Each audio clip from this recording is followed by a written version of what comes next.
welcome to my YouTube channel Technocuts. In today's video we will learn about the Omron PLC CP1L socket communication. So let's get started. So first of all we will go to the PLC settings section, which is here, tap on it, and we will move to the built-in Ethernet setting. So as you can see, IP address here is 192.168.6.193 and the subnet is also mentioned here.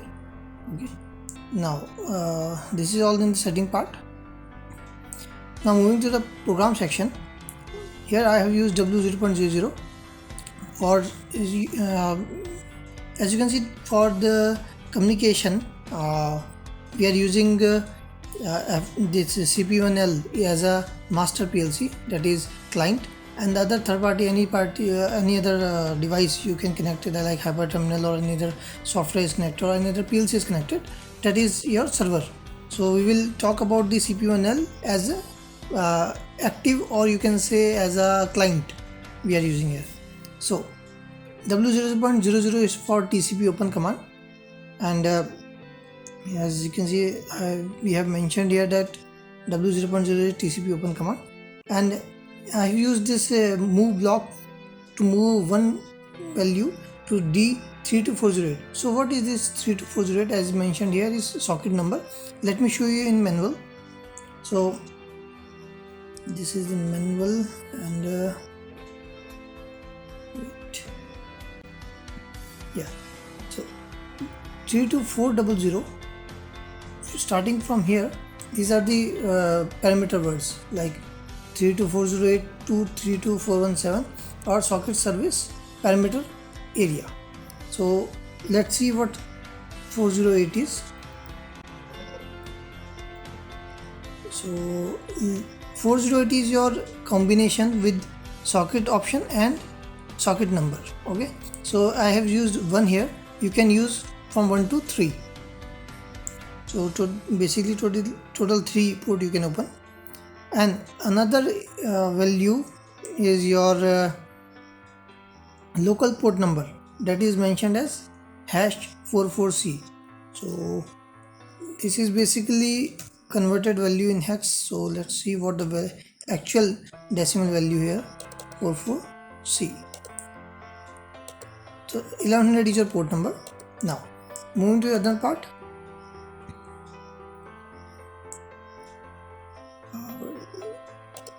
Now local port number is 1100.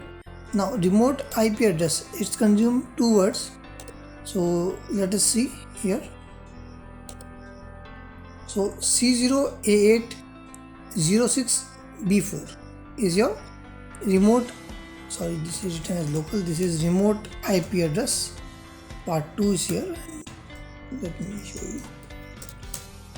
Now in calculator you can see that C0 means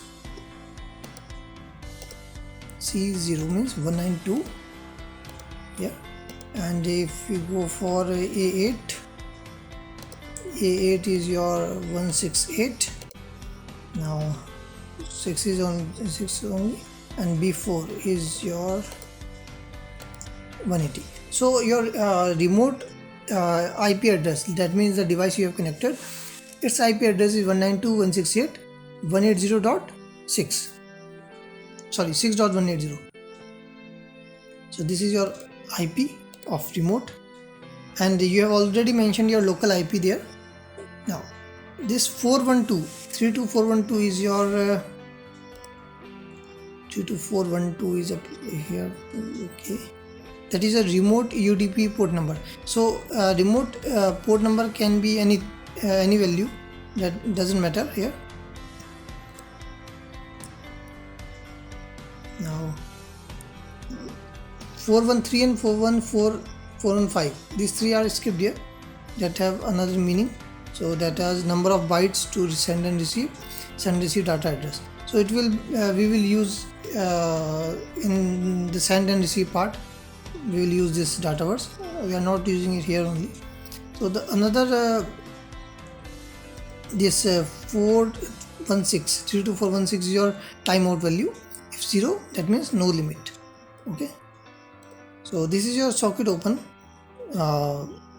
area of program. Now coming to this,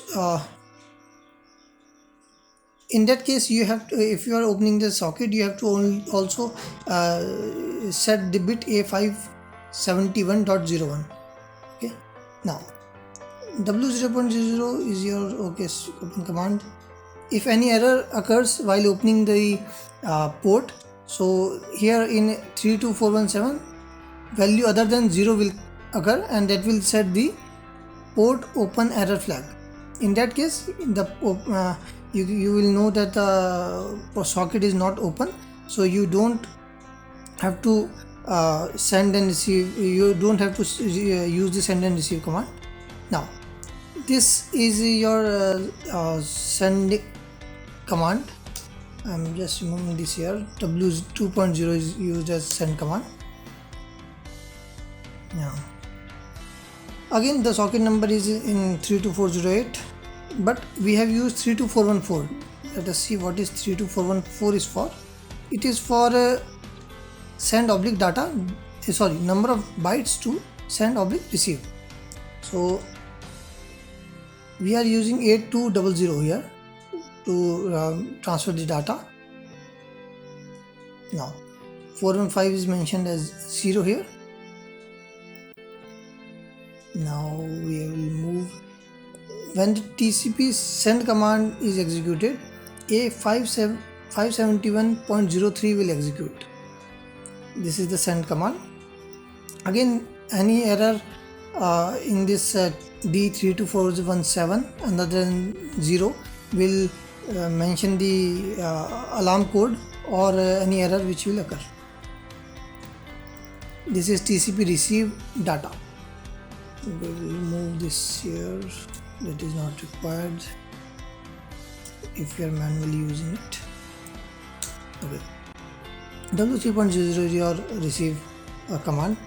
Now again socket number is mentioned here, and 32413 is used as 10, and 32414 is 8203, and 415 is E800. That means that this value will transfer to the remote PLC or any another which device you are using. So that's all in this video. If you like my video, please like, share and subscribe. And also you will find the this program sample in my description below. So if you want to use this description, this program, you can use from below description mentioned. So that's all. Thank you.